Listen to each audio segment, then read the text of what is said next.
Today we're joined by Dr. Lucie Midlemiss, who is Associate Professor in Sustainability and Co-Director of the Sustainability Research Institute at the University of Leeds in England. Lucie, thank you so much for your time today. And to start, could you tell us about your research and the methodological approaches that you take?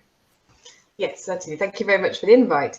So I suppose my main interest is always hinges around consumption in the household. So what people do at home in terms of the sorts of resources that they use and the resources that they have access to.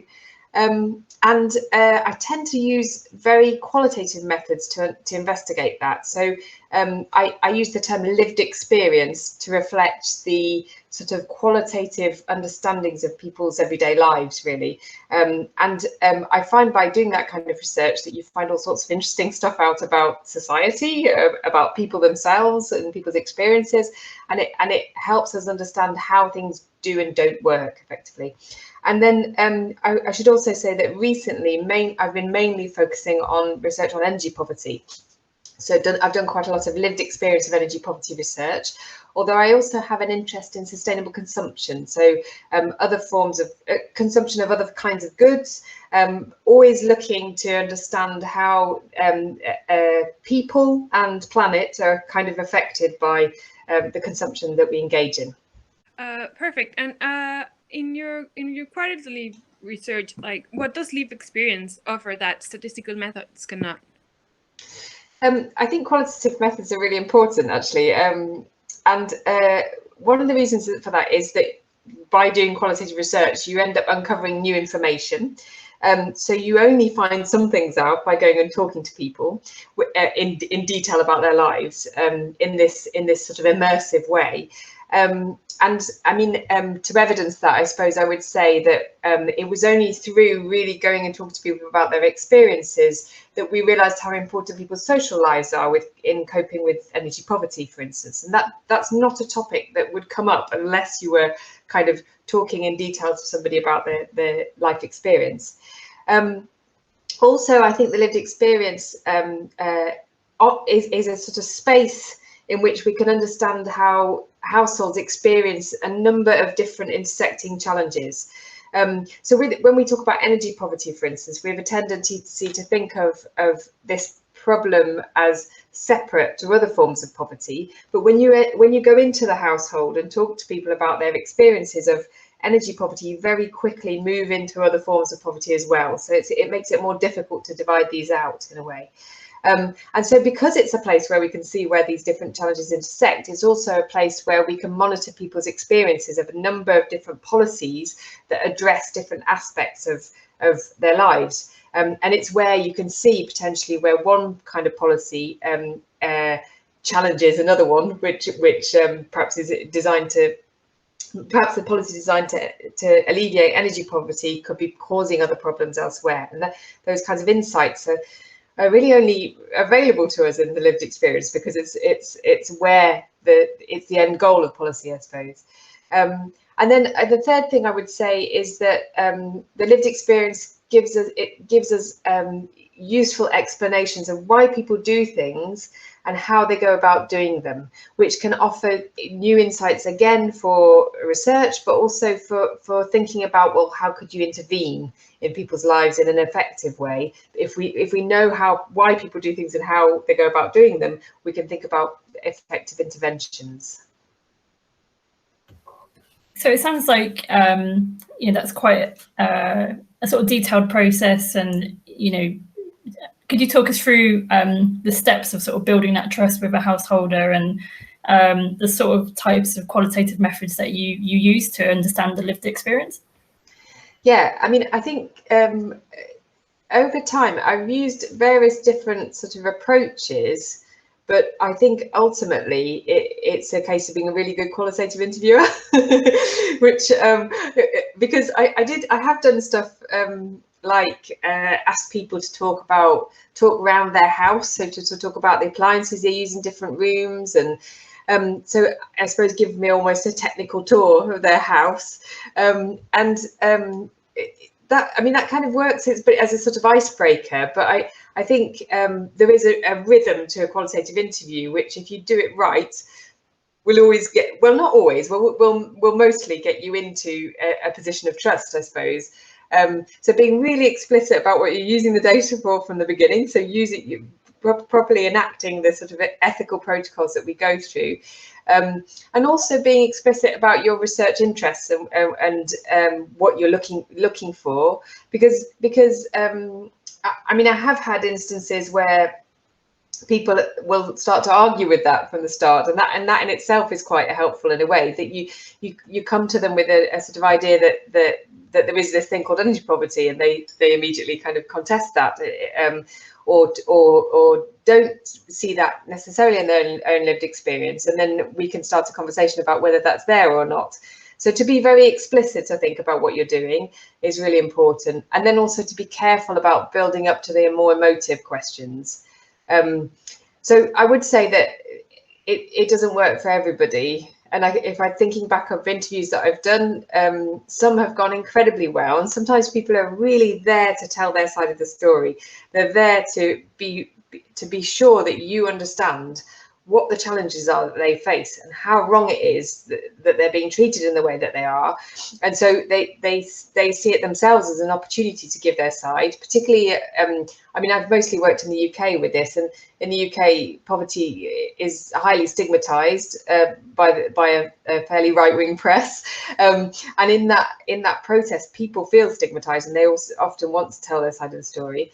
On the other hand, sometimes I've come out of an interview thinking, that person didn't really want to share everything with me. So they are quite. It does depend a little bit on the dynamic. But as a qualitative researcher, the practice is to become somebody that is approachable by a multitude of personalities, really, and to try and be that person that is the listener and that is recording people's experiences. So yeah.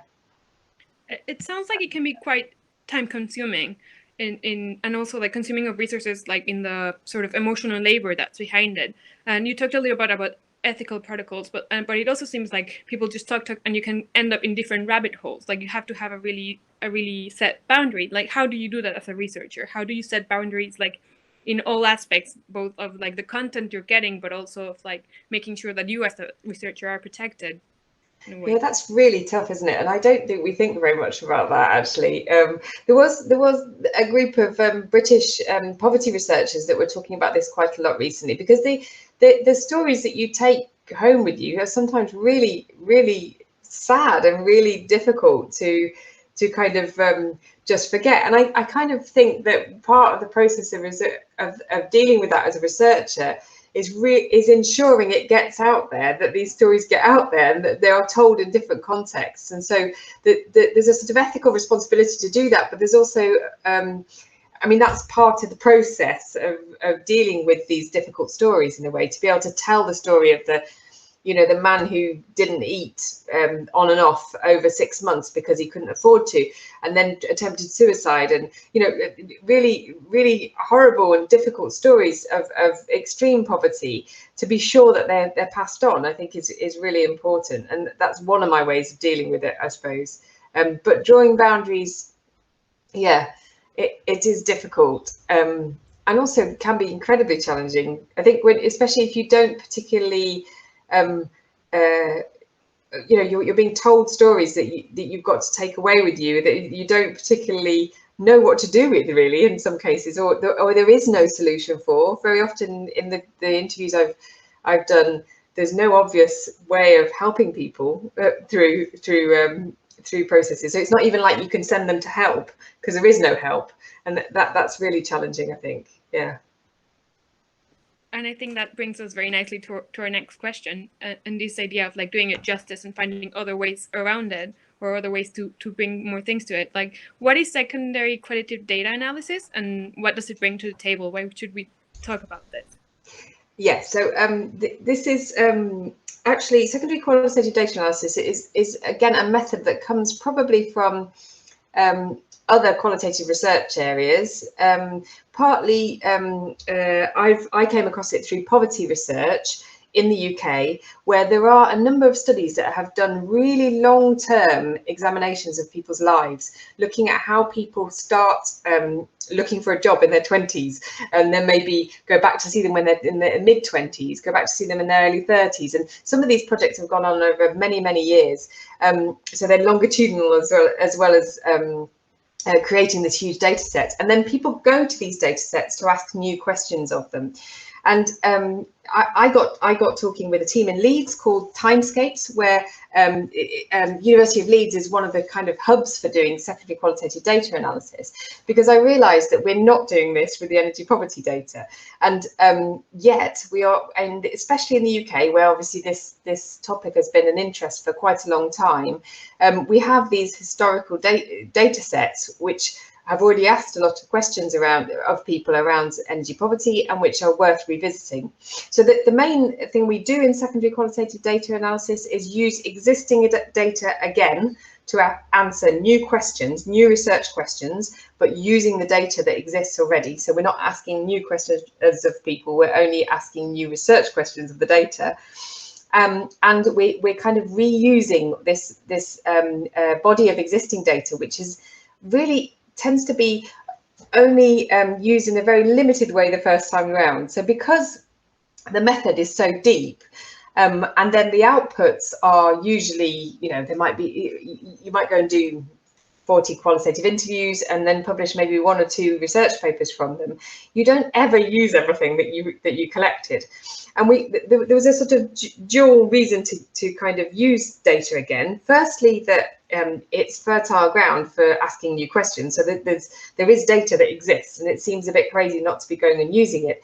And the other one is this ethical obligation, which is about we go into people's houses and we talk to them in detail about their experiences of poverty, effectively, energy poverty, and probably usually beyond.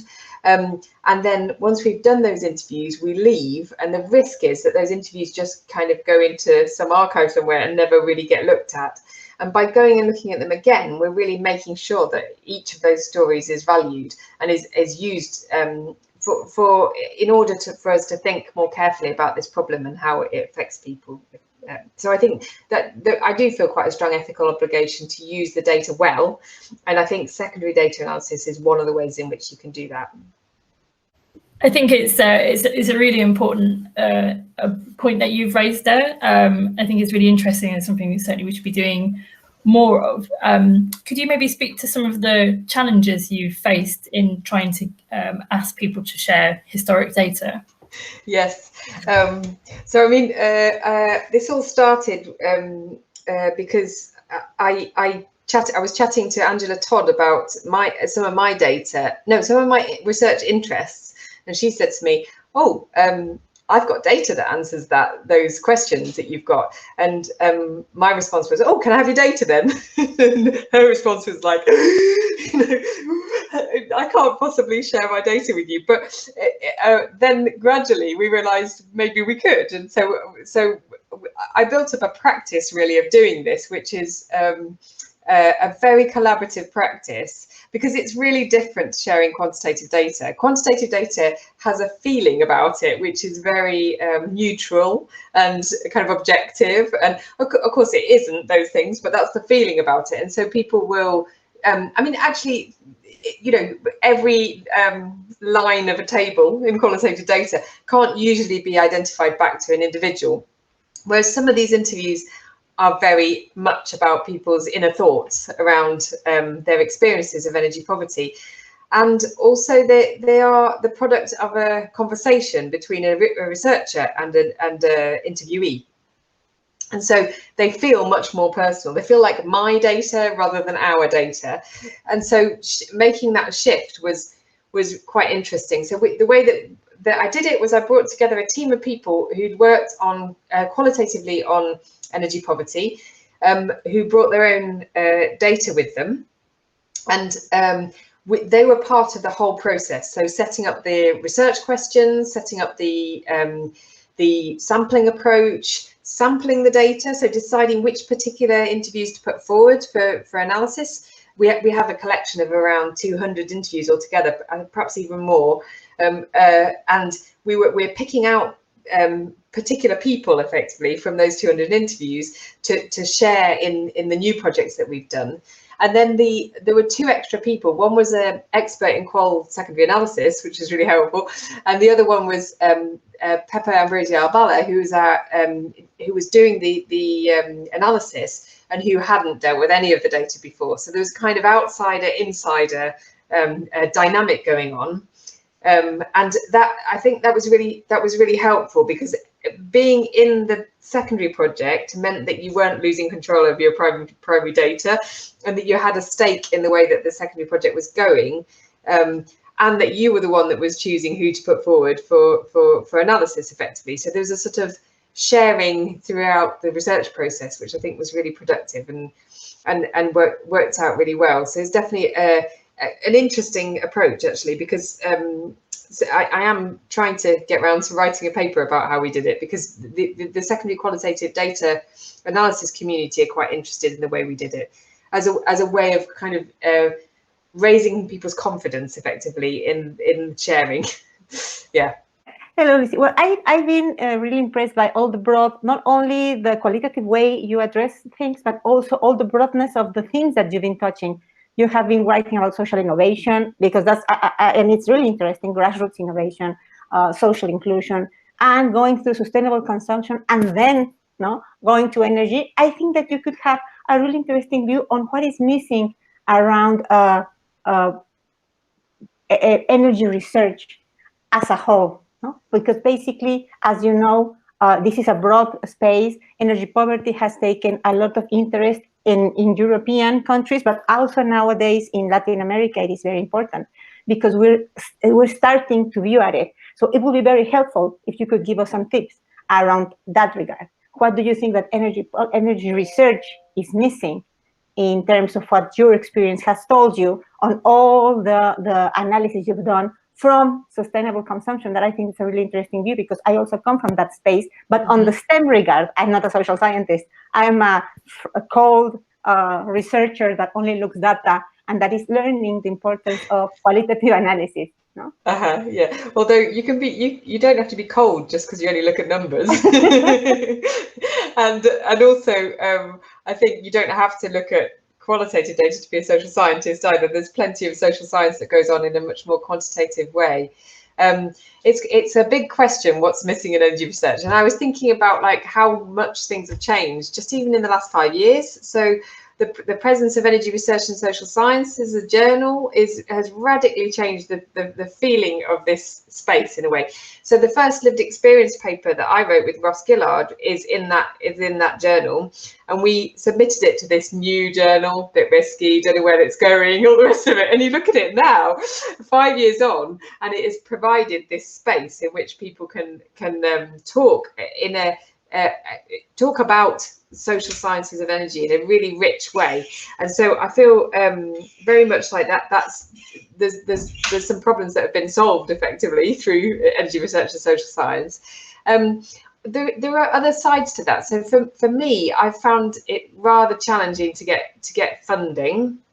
And I don't think it's because I write terrible funding applications. I think it's partly because what I want to do is really deep social science research on energy, and that can be really difficult to get buy-in for, I guess. And perhaps this relates to your questions that we'll probably talk about later on about communicating qualitative work, communicating what the value of qualitative work is.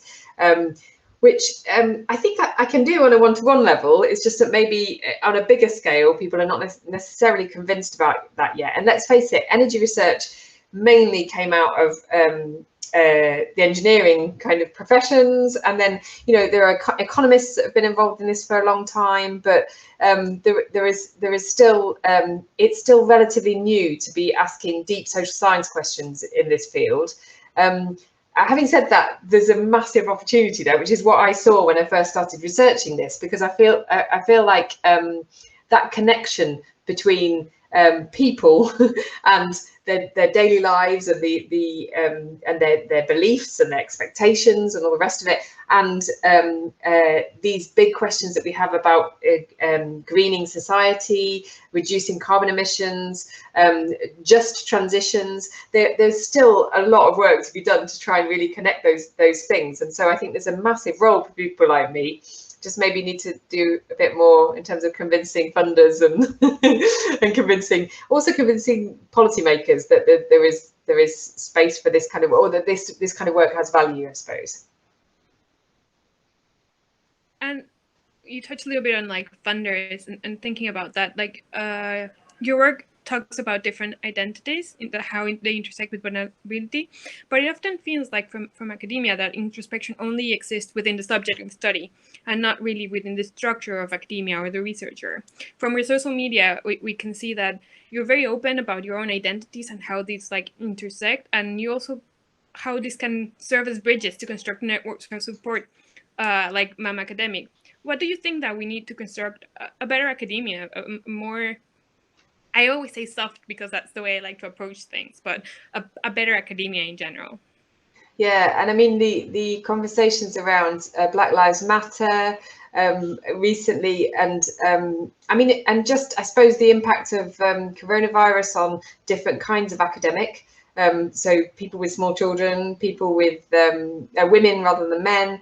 These are all so important, and absolutely, I think it's really. I mean, one of the reasons I'm so open about these things is because I feel like I feel a very strong a duty in a way as a permanent academic, as somebody with a permanent contract that's in a relatively stable position, to be a role model on these fronts. And I guess part of being a role model is being really open about the challenges that you face, and also about the opportunities you've had, and the sort of the ways in which you're connected to people, and that means that you can show that you're understanding about other people's lives. And so I think it is hugely important, actually. And this crisis, I mean, so I'm co-director of my institute as well, and in this crisis I've seen so many of these things writ large. Like I've talked a lot with other female academics about the emotional work that has been associated with dealing with the crisis, and who's stepped forward to do it and who hasn't. And it is gendered, although not simply gendered. You know, there are I work with some really great men that have been doing that kind of work as well.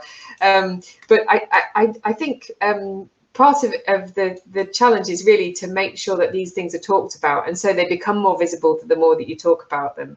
And if you can, I always feel like if you can show that your connection to an issue or a form of difference, a form of injustice, then it really helps for other people to be able to see that that's a way in and a way to talk to you about these things. So I have a son with a disability, and in the last 4 or 5 years I've been thinking a lot about disability because of that.